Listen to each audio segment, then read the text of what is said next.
Isang maulang umaga, guys. Maulan, hindi ko alam kung bakit. Biglang umulan. Siyempre, ang bebang, kakauwi lang. Oh yeah, may pailaw pa si Bebang.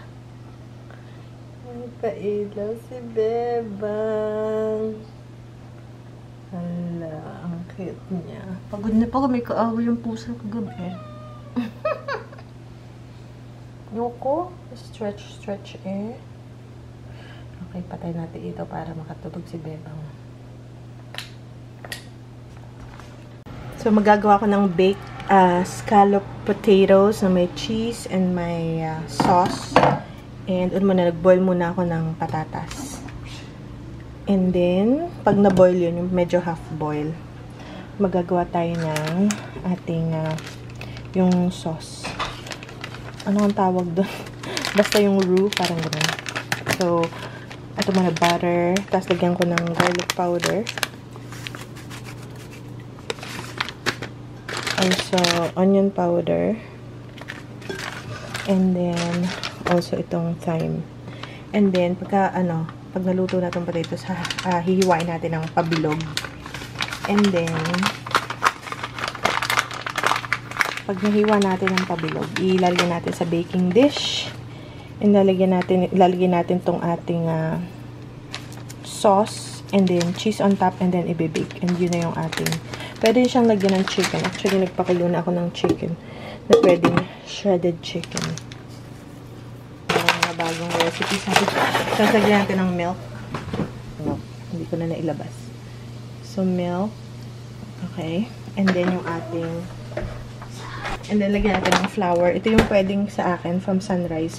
And then, pagkatapos niyan, lagyan natin ng flour. And then, hihiwain na natin. Mamadali kasi ako guys kasi may check-up ako.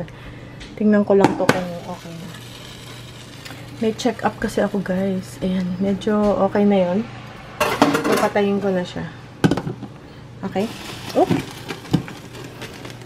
Pwede rin daw itong lagyan ng broth. So, ngayon, nagagawa rin ako ng aking banana bread. Sobrang busy ko guys. And then, maya-maya na tayo. Tapusin ko lang to. Sobrang busy na. Tapos ko na yung ating gluten-free na banana bread. 25-45 minutes sa ating air fryer or oven, mini oven. And then, ayan na. So, lalagyan ko na siya ng pampalapot. So, lagyan ko ng 1 tablespoon hanggang sa siya ay kumapal. So, hopefully, okay na yun. Parang hindi pa siya. Parang kulang. So, lagyan din natin siya daw ng broth. Ito na lang, kahit hindi pa siya kumukulo yung broth. Lagyan din natin. Okay. Ito na lang, sinalo ko na mabilis. So, yan. Ayan. So, okay na. So, medyo malasa siya kasi may broth. Pakadagdagan ko pa ng pepper. Ano to eh? Red wheat. Kaya parang red siya. Alright. Tapos kunin ko na yung aking baking dish. Hopefully kasha na to. Maganda raw yung yellow gold. Pero meron ako nihalo na white. Kasi red. Kasi meron pa akong tira.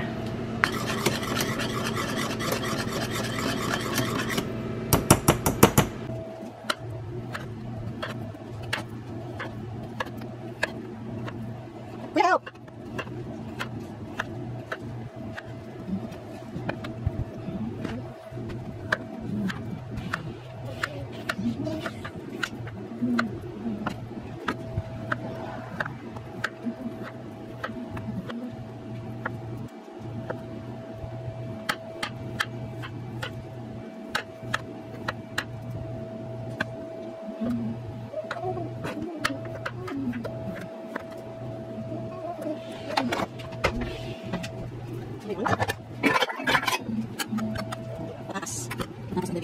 Gusto nyo yun?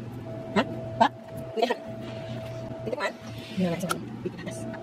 Tinanong ni Mami. Nagpunta si Mother. Tinanong niya kung ano daw yung nilulutuin ko. Sabi ko, baked potatoes. Ay, kung gusto nyo tikman. Or gusto nyo. Ayoko, hindi ako nangangain. Munang sa ilalim. Lagay na natin, latag na natin yung ating patatas. Latag na natin yung ating potatoes.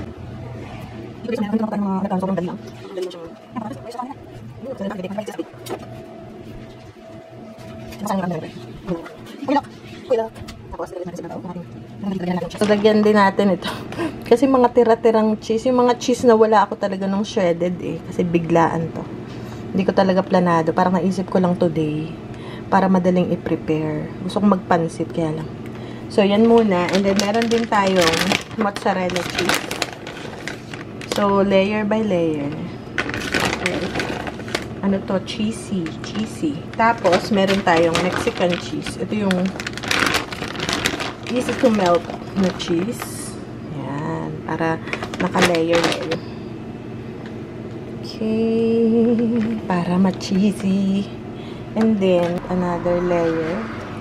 Tapos, i-bake lang natin yan, guys. Ganyan lang, layer. Masarap na rin. Nakukuha lang ng yan. Kayo. First, kung mabuli, hindi ko alam. So, tapos, ito lang yung bacon chicken. Shredded chicken. And then, natin. Wala ka rin siya. Okay, so natin natin yung bigyan ng cheese. Natin lang. Taka natin. Wait, this is together. Okay. Natin cheese. And then, ating mozzarella. So, 3 cheeses. Yan naman. And cheese. Ay, masarap. Okay, guys. So, pagkatapos yan. Ayan. Yan na ang itsura niya. I-bake na natin sa oven. Alright. So, nag-knit-knit din ako ng itong shredded. Nag-shred din ako ng chicken para maging parang kompleto siya. So, pero yung doon sa party na natikman ko, wala siyang chicken. Kaya lang para maging complete meal na siya kasi may protein na rin. Since naglaga ako na yung chicken, ready na siya. So, ilagay ko na lang. Si Ben, ang hilig mag-akyat-akyat. Benjamin, i-ano ko na siya. Takpan ko ng foil and i-bake ko na. Ito yung ating banana bread. Tingnan ko nga. Ayun. Okay. So, yan. Tapos na. Okay. Ito yung foil na ginamit ko last time. Nilinis ko lang.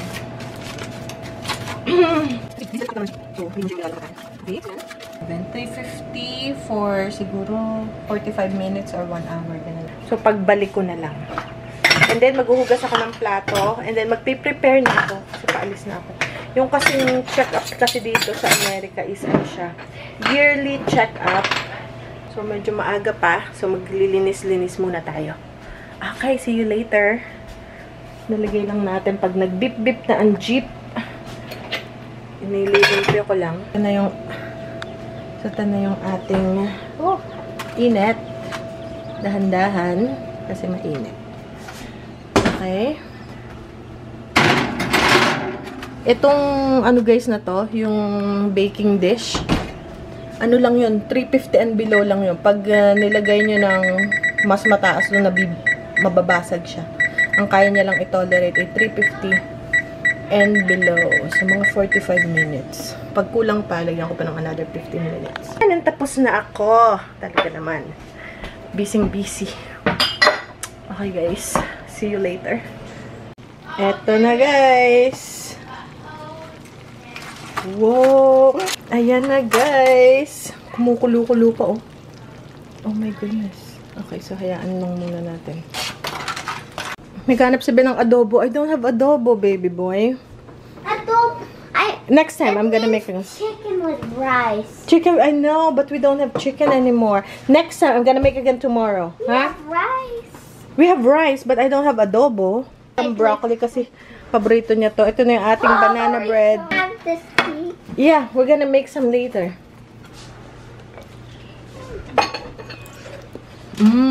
Wow. Wow. You like it? Anything with cheese? Gusto niyo. Ayo. Wow.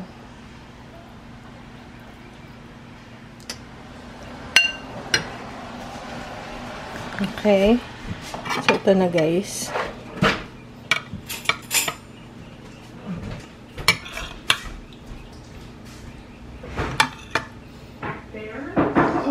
Ang sarap niya guys.